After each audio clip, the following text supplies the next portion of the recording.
Good morning everyone. Today I'm excited to delve into my proposal in which I am exploring the ways in which I can enhance the communication strategies within podiatry, particularly focusing on engaging patients at risk of venous insufficiency to exercise more. I will be exploring knowledge mobilisation through the lens of the Mind-Lines model. This model, in my opinion, not only supports the integration of formal evidence, but also emphasises the critical role of tacit knowledge, what I know from experience and peer interactions. My goal is to understand how to mobilise this knowledge effectively, ensuring it reaches patients in ways that motivate and inspire them to embrace more exercise. Effective communication between podiatrists and patients is crucial, especially when addressing conditions like venous insufficiency. For those at risk, engaging in regular exercise is not just beneficial, it's essential. Exercise promotes better circulation, reducing the pressure and swelling in the lower limbs that characterise this condition. By strengthening the leg muscles, exercise acts as a natural pump, helping to push blood back up through the veins to the heart, mitigating symptoms and slowing progression. As healthcare providers, it is our role as podiatrists to clearly and persuasively communicate these benefits, empowering our patients to take active steps towards healthier limbs and a better quality of life.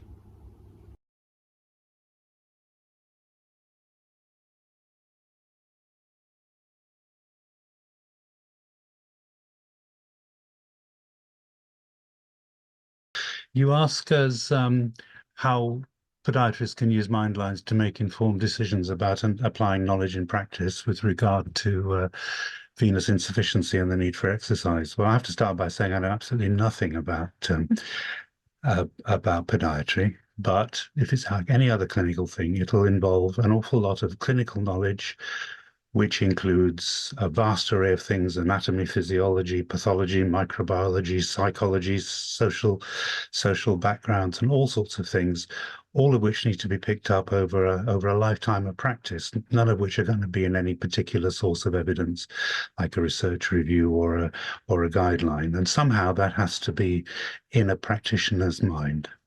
Okay, so think about Mind-Line as a bundle of knowledge and skills that clinicians develop over a period of time.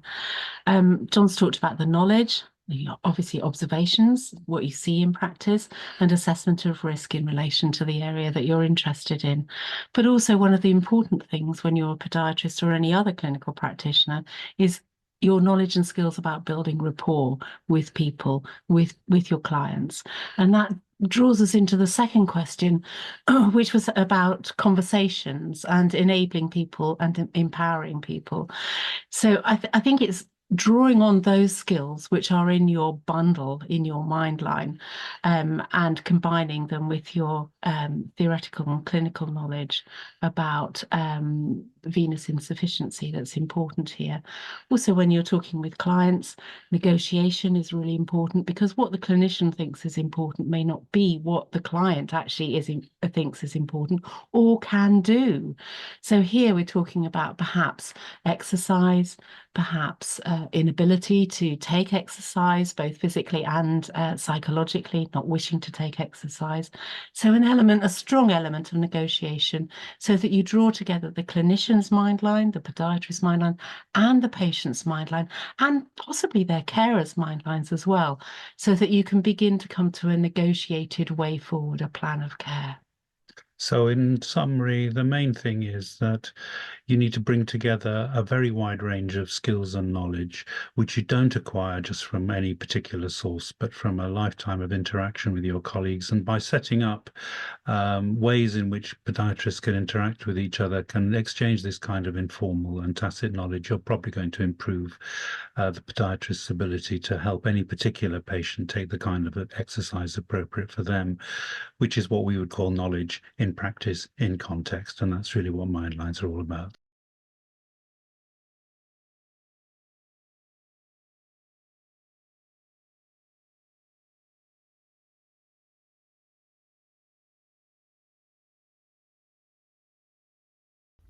My proposal is designed to refine a healthcare model that harnesses the precision of evidence-based practices alongside the detailed experiential insights provided by Mindlines, enhancing both the efficiency and effectiveness of care in podiatry. As noted in Colden and Al's 2021 study, a primary challenge lies in reconciling the standardised protocols of evidence-based practices with the personalised approaches that Mindlines offer, which is particularly critical in treating chronic conditions like venous insufficiency.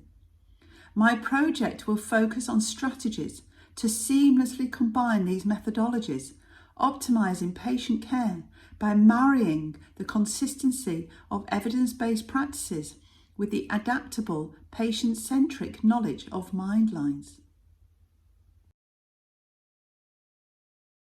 So knowledge mobilisation, as I understand it, really just reflects the fact that there are different sources of knowledge and finding ways to very effectively communicate that knowledge and possibly in the process develop new knowledge. So if I was to use a clinical, practical example of how I might do that in patient consultations, for me, it might be what I call the elicit provide elicit model, where I will find out from somebody what they know and what their experiences are of a condition. I will then see where possibly some gaps may lay in what they've told me and use that as an opportunity to try and articulate maybe what the latest research, etc., has to say about that condition or a treatment modality, and then sort of reflect that back to the patient in terms of what they've taken from that, what they understand, and if that's generated additional questions and areas for investigation with them. In this way, we can effectively communicate and help build knowledge collaboratively. Knowledge mobilisation refers to the various ways that knowledge is created, shared and used effectively across different sectors. It is a multifaceted process that includes synthesising, disseminating, transferring, exchanging and ethically managing knowledge. The goal is to make knowledge accessible to a broader audience in a way that can have a positive impact, such as informed decision-making, policy and practice in various fields, including healthcare. Knowledge mobilisation emphasises the practical application of research findings and theoretical knowledge, aiming to bridge gaps between researchers and practitioners. It's about moving knowledge into action by ensuring that valuable insights are not just published in academic journals, but are actively integrated in real-world practices where they can make a real difference.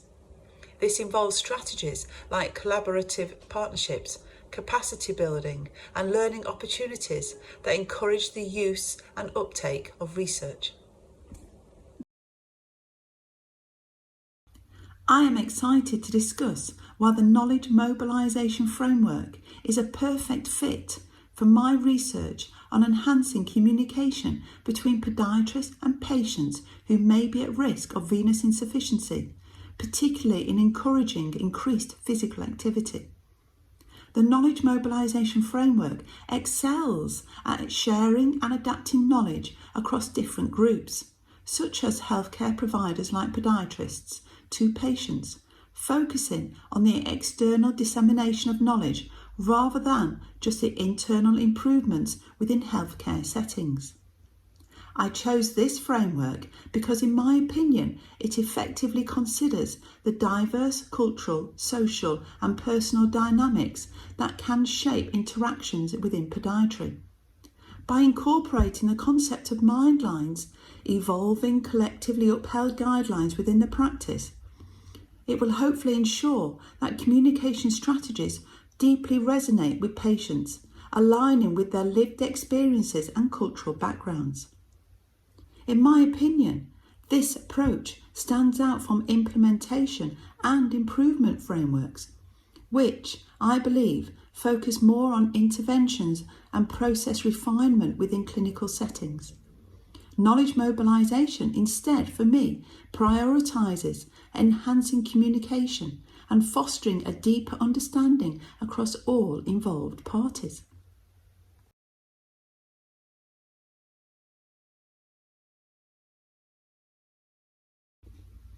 I am excited to explore how the Secchi spiral framework, a dynamic model for knowledge transformation, can improve communication between podiatrists and patients who may be at risk of venous insufficiency. The model's 4 phases, socialisation, externalisation, combination and internalisation, strategically foster understanding and promote exercise. Socialisation focuses on building trust and sharing experiences, where podiatrists listen to patient stories to offer tailored advice. Externalisation converts tacit knowledge from interactions into clear, explicit guidelines, allowing podiatrists to communicate exercise benefits in a meaningful way. Combination integrates explicit knowledge with clinical data to create personalised, understandable exercise plans for optimal patient care. Internalisation, patients apply and internalise exercise strategies, gaining personal insights and becoming proactive health advocates due to visible improvements. Applying the Secchi spiral framework transforms not just knowledge transfer, but also enhances patient engagement and health outcomes, empowering patients with effective exercise habits essential for managing their venous insufficiency.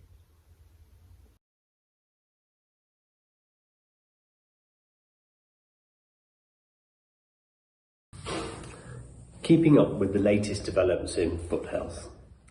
I work in a unique setting as a podiatrist in Africa.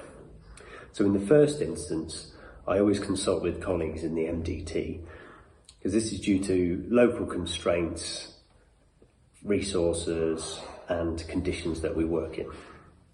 Following that, I use online resources such as NICE Guidelines, Cochrane Reports and the Royal College of Podiatry.